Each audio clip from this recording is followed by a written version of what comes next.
অসমৰ চৰকাৰী চিকিৎসালয়বিলাকত চিকিৎসা সেৱাৰ মান বৃদ্ধি নকৰাকৈ চৰকাৰী চিকিৎসালয়বিলাকত চিকিৎসা মাচুল বৃদ্ধি কৰিবলৈ লোৱাৰ যি সিদ্ধান্ত চৰকাৰী সিদ্ধান্ত যি প্ৰস্তাৱ সেই প্ৰস্তাৱৰ আমি ৰাইজৰ দলে তীব্ৰ বিৰোধিতা কৰিছো।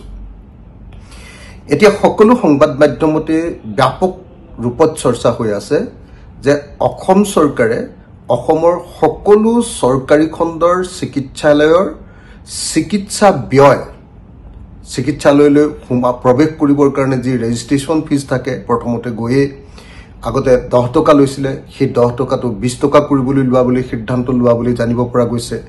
আমি ইয়াৰ তীব্ৰ বিৰোধিতা কৰিছো। তাৰোপৰি সকলোবিলাক লেবৰেটৰীৰ চাৰ্জ ব্লাড টেষ্টৰ পৰা আৰম্ভ কৰি এক্সৰেৰ পৰা আৰম্ভ কৰি সিটি স্কেনৰ পৰা আৰম্ভ কৰি যিবিলাক আগতে চৰকাৰী চিকিৎসালয়ত যিটো ৰেট লৈ আছিলে সেইটোৱে যথেষ্ট পৰিমাণে বেছি। আকৌ সেই চিকিৎসা যিটো লেবৰেটৰী খৰচ সেই ফিজটো পুনৰ বৃদ্ধি কৰিবৰ কাৰণে যি সিদ্ধান্ত লৈছে বুলি ব্যাপক ৰূপত চৰ্চা হৈছে। আমি চৰকাৰৰ এনেকুৱা মূল্য বৃদ্ধিৰ তীব্ৰ বিৰোধিতা কৰিছো। আমি আটাই জনা দৰকাৰ যে অসমৰ চিকিৎসালয়বিলাকৰ চিকিৎসা সেৱাৰ মান যথেষ্ট বেয়া, যাক ইংৰাজীত কোৱালিটি হেল্থ কেয়াৰ ছাৰ্ভিচ বুলি কোৱা হয় বা গুণগত চিকিৎসা সেৱা বুলি কোৱা হয়। অসমৰ চিকিৎসালয়বিলাকত এতিয়ালৈকে গুণগত সেৱা নাই বুলিয়ে ক'ব পাৰি। বহুত কম গুণগত সেৱা আমি লাভ কৰোঁ। অসমৰ চিকিৎসালয়বিলাকত সেইকাৰণে চৰকাৰী চিকিৎসালয়বিলাকত সেইকাৰণে সাধাৰণতে এতিয়া একেবাৰে দৰিদ্ৰ শ্ৰেণীটো আৰু নিম্ন মধ্যবিত্ত শ্ৰেণীটোৱেহে কেৱল চিকিৎসা সেৱা গ্ৰহণ কৰে। সেইকাৰণে যদি চৰকাৰী চিকিৎসা সেৱাৰ মান বৃদ্ধি কৰা হয় বা চৰকাৰী চিকিৎসালয়ত যিকোনো এটা ছাৰ্ভিচৰ মান বৃদ্ধি কৰি দিয়া হয়, মাচুল বৃদ্ধি কৰি দিয়া হয়, এইটো হ'ল ডাইৰেক্টলি জনগণৰ ওপৰত ৰামটাউন। মই সেইকাৰণে এই মুহূৰ্তত অসম চৰকাৰৰ দাবী উত্থাপন কৰিছোঁ।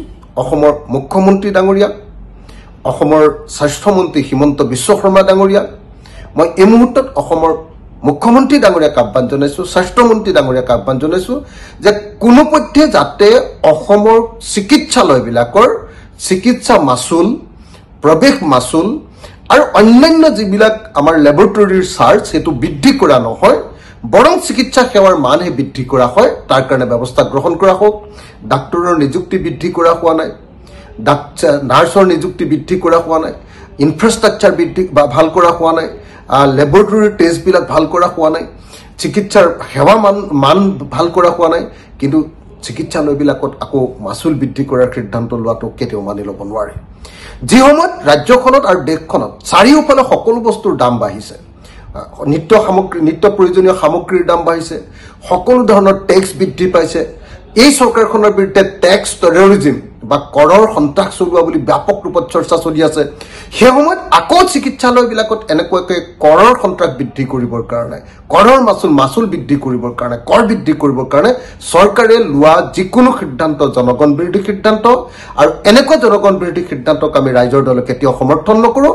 অসমৰ মুখ্যমন্ত্ৰী ডাঙৰীয়া, অসমৰ স্বাস্থ্যমন্ত্ৰী ডাঙৰীয়া, অসম চৰকাৰ আৰু বিশেষভাৱে অসমৰ স্বাস্থ্য বিভাগক আমি আহ্বান জনাওঁ যাতে কোনোপধ্যে কোনো ধৰণৰ মাচুল বৃদ্ধি কৰা নহয়। তাৰ কাৰণে চৰকাৰৰ ওচৰত আমি দাবী জনালোঁ।